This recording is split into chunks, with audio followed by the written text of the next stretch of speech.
Hello, my dear listener. Welcome to this gentle journey called Thinking in English. You're here because you want to grow. You want to understand more, feel more, and express more in English.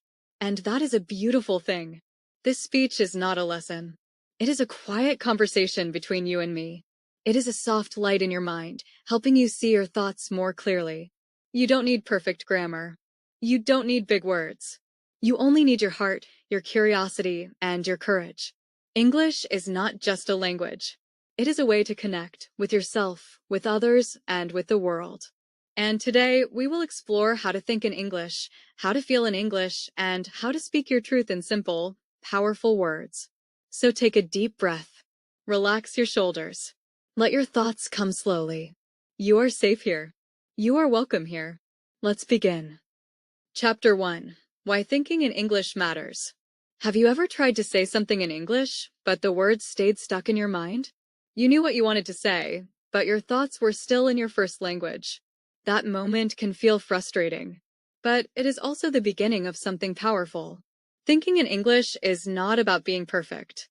It is about learning to see the world in a new way. When you think in English, you are not just translating words. You are building new thoughts. You are creating new paths in your mind. Imagine your brain like a quiet forest. Each thought is a small trail. When you think in your first language, you walk on the old trails. But when you think in English, you begin to make new ones. At first, they are small and slow. But with time, they grow stronger. Thinking in English helps you understand stories from other cultures, speak with people from different countries, discover new ideas and feelings, build confidence in your voice. It also helps you feel more free, because when you think in English, you don't just learn a language, you learn a new way to be yourself. Let me tell you a short story. There was a girl named Amina. She lived in a small town and loved to read. Her books were in her first language, but one day, she found a story in English. She didn't understand every word, but she felt something in her heart. She began to think about the characters in English. She imagined their voices, their feelings, their dreams. Slowly, her thoughts changed. She started writing small notes in English. She began to speak to herself in English when she was alone. And one day, she gave a speech in her school in English. It was simple. It was short. But it was hers. Thinking in English gave Amina a new kind of courage. Not because she was perfect, but because she was brave. And you can be brave too. Chapter 2. The Fear of Mistakes.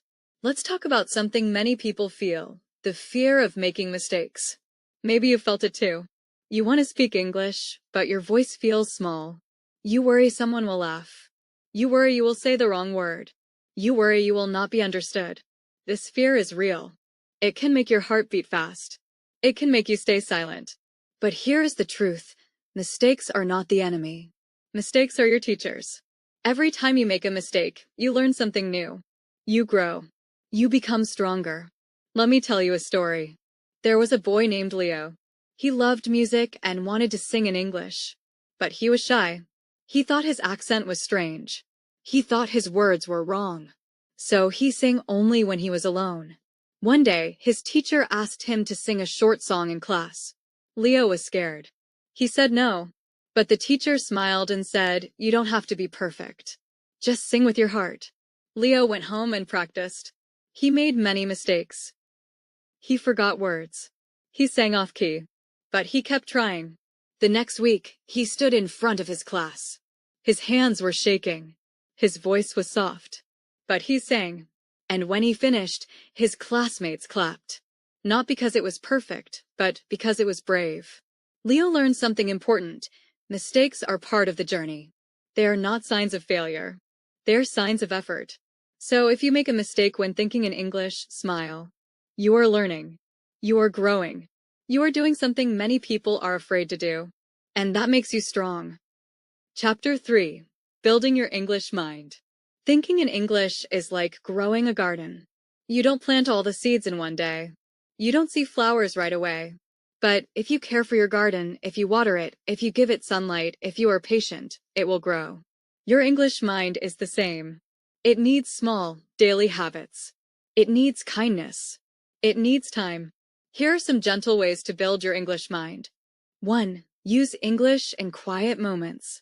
When you wake up, ask yourself, how do I feel today? Try to answer in English. Even one word is enough. Happy, tired, calm. This is how your English thoughts begin. 2. Keep a simple English journal. Write one sentence each day. I saw a bird. I felt proud. I want to learn. Your words don't need to be perfect. They just need to be yours. 3. Listen to English like music. Find a voice you like. A podcast. A story. A song. Don't worry if you don't understand everything. Let the rhythm of English enter your ears. Let it become familiar. 4. Speak to yourself. Yes, talk to yourself. When you cook, say, I am cutting the onion. When you walk, say, the sky is blue today. This is not silly. This is practice. This is growth. Let me tell you a story. There was a girl named Hannah. She wanted to think in English, but she didn't know where to start. She felt lost. One day, she decided to write one sentence in English every morning. Just one. At first, her sentences were short. I am tired. I like tea. But slowly they grew. I am tired because I studied late. I like tea because it makes me feel warm.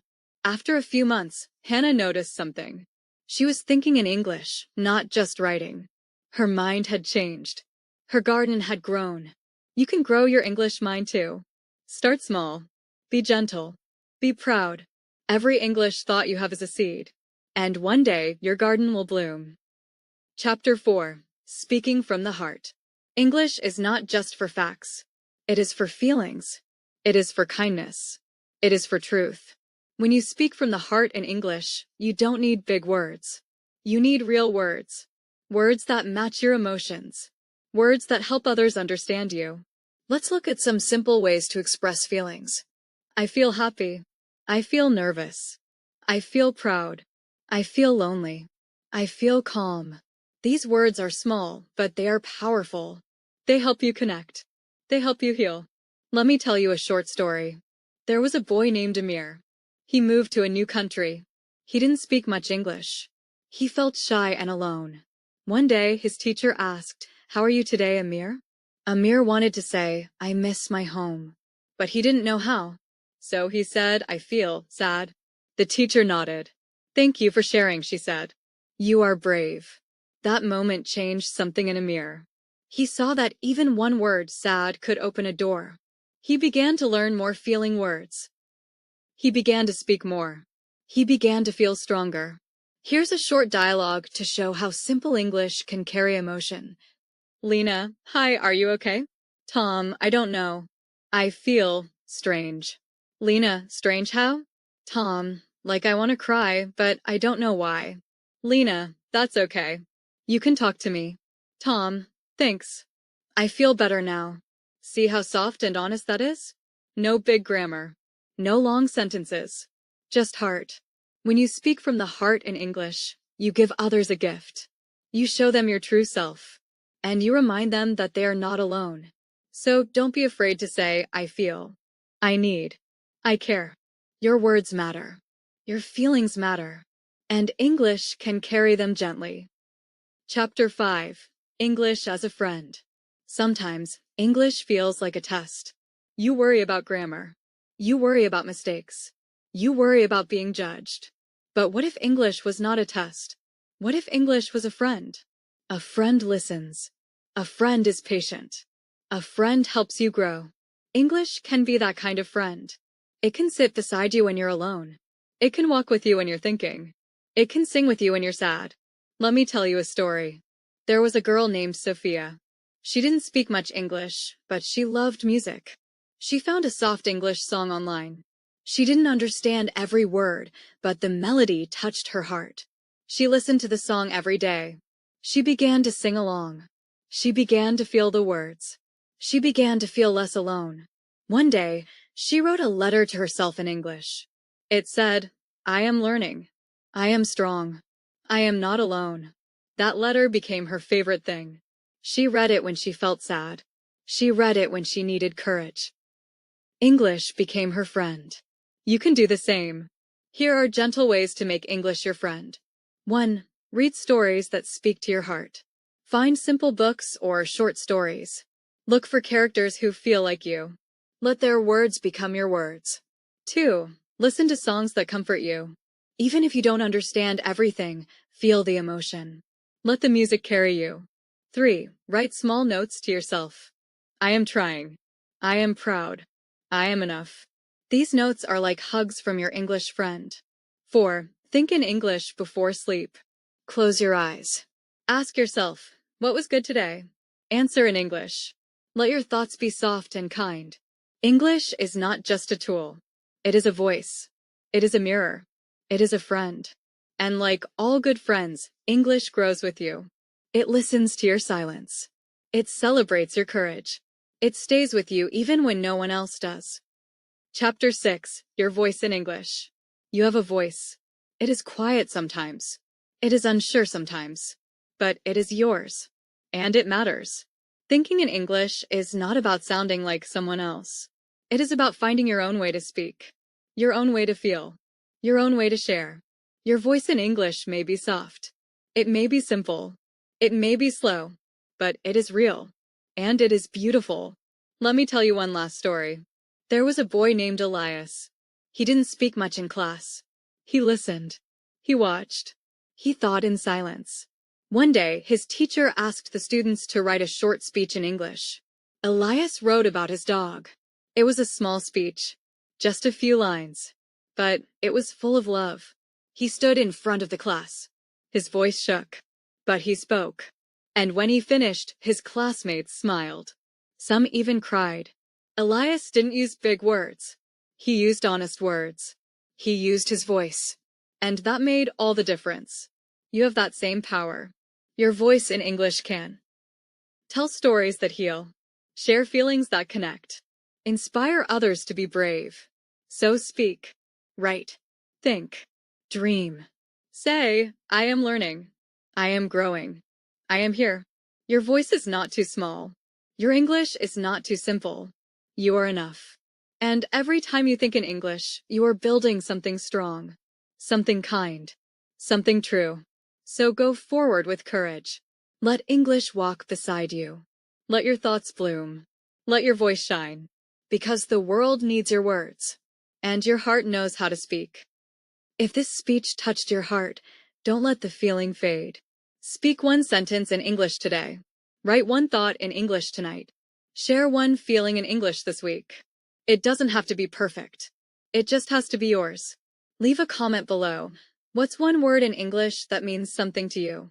Let's build a garden of words together, each one planted with care, each one growing with courage. And if you're ready for more, subscribe to this channel.